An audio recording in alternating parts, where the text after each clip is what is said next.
Part 9 की कहानी वहीं से शुरू होती है जहां पिछला पार्ट खत्म हुआ था। हेन अपने ख्यालों में खोई हुई थी। वो यूनवू के बारे में सोच ही रही थी कि तभी यूनवू बाथरूम से बाहर निकल आता है। हेन उसे देखती रह जाती है। थोड़ी देर खुद को संभालकर पूछती है, तुम्हें कुछ चाहिए? अब यूनवू की एंट्री तो फिल्मी थी, लेकिन बातें एकदम कैजुअल। कहता है, यहाँ फ्लोर पे काफी पानी रह गया था और तुम्हें ये पसंद नहीं ना, इसलिए साफ करने आ गया। हेन मुस्कुराते हुए कहती है, इट्स ओके, पहले जाओ और अपने बाल सुखा लो। अब यूनवू जाने ही वाला होता है कि हेन अचानक पूछ बैठती है, एक मिनट, तुम अपने बाल बिना सुखाए इसलिए तो नहीं आए क्योंकि मिरर में खुद को देख कर लगा होगा कि तुम ड्यून वाले टिमोथी शैले में या टाइटैनिक के यंग लियोनार्डो डिकैप्रियो लग रहे हो। यूनवू थोड़ा अकड़ जाता है और चुपचाप चला जाता है, पर हेन मन ही मन सोचती है, कहीं ये मुझे सेड्यूस करने तो नहीं आया था। अब रात का सीन है। दोनों एक ही बेड पर सो रहे होते हैं, लेकिन नींद दोनों को नहीं आ रही। दोनों एक दूसरे से दूर दूर मुंह करके लेटे हैं। हेन पूछती है,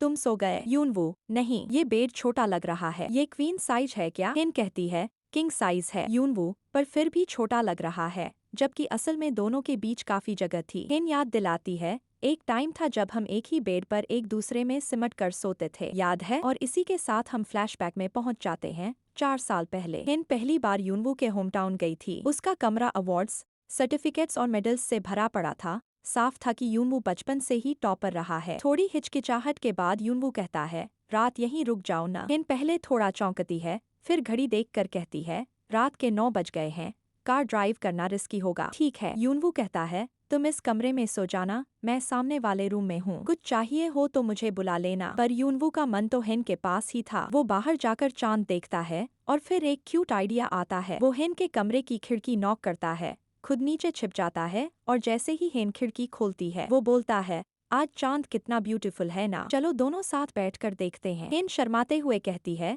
ठीक है, आ जाओ। और फिर दोनों खिड़की के सामने बैठकर चांद देखते हुए वहीं साथ में सो जाते हैं। कितना प्यारा सीन था ना। फ्लैशबैक से वापस प्रेजेंट में यूनवू पूछता है, हम दोनों उस सिंगल बेड पर कैसे सो गए थे? हेन बताती है, हम लिपट के सो गए थे। यूनवू शॉक में, क्या सच में? हेन पूछती है, अगर ये बेड छोटा होता तो क्या अब भी ऐसे लिपट कर सोते? यूनवू नर्वस होकर कहता है, अरे नहीं, अभी तो बेड में बहुत जगह है। हेन मुस्कुरा कर कहती है, मैं बस मजाक कर रही थी, इतना डर क्यों रहे हो? अब दोनों फिर से पीट करके सोने की कोशिश करते हैं। अगली सुबह वो केयरटेकर वापस आता है अपना डॉग लेने। सॉरी बोलते हुए यन सोंग को चेक लौटाता है, हमने जल्दबाजी में डिसीजन ले लिया था, ये डॉग हमारी फैमिली जैसा है। पर यन सोंग क्रेजी मोड में चला जाता है, गन निकालता है और कहता है, अगर तुम्हें बेचने का पछतावा है तो मैं इसे मार देता हूँ। लेकिन तभी यूनवू आकर उसे रोक लेता है। ग्रैंडपा और बाकी सब सीसीटीवी फुटेज देखते हैं। उन्हें एक अजनबी दिखता है और ग्रैंडपा पहचान जाते हैं कि ये उनका बड़ा बेटा बमसक है। अब सबको उसी की तलाश में लगना है। इधर एक डार्क पास्ट भी सामने आता है। 20 साल पहले इसी जगह एक 13 साल का लड़का था जिसने एक डॉग को मार दिया था। जब उससे पूछा गया कि क्यों मारा तो बोला,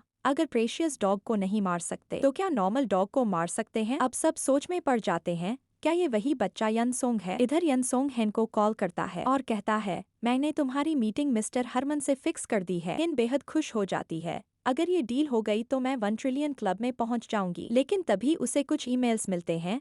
सभी मेडिकल सेंटर्स से जवाब आया था, आपका इलाज संभव नहीं है। हेन टूट जाती है, क्या मैं सच में मरने वाली हूँ जब मैं इतनी मेहनत से इतने करीब आई हूँ? उसके पास सब कुछ है, आइलैंड्स, कपड़े, घड़ियां, पर अब वो कहती है, ये सब वेस्ट हो जाएगा, ऐसा कैसे हो सकता है? और इसी दर्द में वो यूनवू के पास जाती है और सोचती है, क्या मेरा आखिरी विश तुम हो? तो जहाँ सब अपनी अपनी बातों में बिजी थे, हेन की नजर सिर्फ यव पर थी। लेकिन जैसे ही उसकी आंखें यूनवू से टकराईं, उसका दिल एक पल के लिए थमसा गया। यूनवू, वो शख्स जिससे हेन का प्यार करने लगी, शायद उसे खुद भी नहीं पता चला, पर जब भी वो उसे देखती है लगता है जैसे दुनिया थम जाती है। अब तक हम सब समझ चुके हैं कि हेन को यूनवू से प्यार तो है, बस वो उसे जाहिर करना नहीं जानती, क्योंकि हेन के लिए काम सब कुछ था, लेकिन यूनवू उसके दिल में धीरे धीरे घर कर चुका है। तभी एंट्री होती है सेक्रेटरी की, जो कहती है, उसका हस्बैंड तो बहुत हैंडसम होगा। हेन थोड़ा मुस्कुराती है और दिल से बोलती है, कभी कभी जब मैं यूनवू की आंखों में देखती हूँ तो खो जाती हूँ। मुझे लगता है कि मैं उसे गले लगाकर सारी दुनिया से छुपा लूं, क्योंकि इस दुनिया ने उस जैसे प्योर इंसान को बहुत कुछ सहने पर मजबूर कर दिया है। कभी कभी तो यूनवू के चौड़े शोल्डर्स देख हेन सोचती है, काश वो खुद आकर मुझे गले लगा ले, क्योंकि वो सिर्फ उसका पति नहीं उसका सेफ स्पेस बन गया है। सेक्रेटरी चौंक जाती है और कहती है, लगता है तुम्हारा दिमाग खराब हो गया है, लेकिन हमें पता है प्यार कभी भी नॉर्मल नहीं होता और यूनवू जैसा इंसान कोई कैसे न प्यार करे। हिन डॉक्टर से मिलती है, कहती है कि वो अजीब सा महसूस कर रही है, हर किसी की तकलीफ उसके दिल को छू जाती है। फ्लैशबैक दिखाता है, एक बिल्ली के लिए बारिश में छाता लेकर खड़ी हेन, किसी जरूरतमंद को नौकरी दे देना या एक एम्प्लॉय को रोते देख खुद रो पड़ना। हेन कहती है, डॉक्टर क्या मैं मरने वाली हूँ? लेकिन फिर खुद ही जवाब देती है, नहीं, क्योंकि हर बार जैसे चमत्कार हुआ है इस बार भी कोई न कोई मिरेकल होगा। उधर बोमस योक और यूनवू हेन के डैड से मिलने आते हैं। बात होती है फेंसिंग के टूटने की, सियोली से मिलने की, पर सियोली सब इनकार कर देती है। इसी बीच हेन की मां बटलर से यनसुंग का बैकग्राउंड पता करने को कहती है, तो बटलर यनसुंग का पीछा करता है, पर यनसुंग उल्टा बटलर से ही जानकारी ले लेता है और यहाँ फिर से यूनवू का नाम आता है। बटलर कहता है, मैं हेन और यूनवू की शादी तुड़वाना चाहता हूँ। क्यों? क्योंकि वो शादी नहीं करवा सका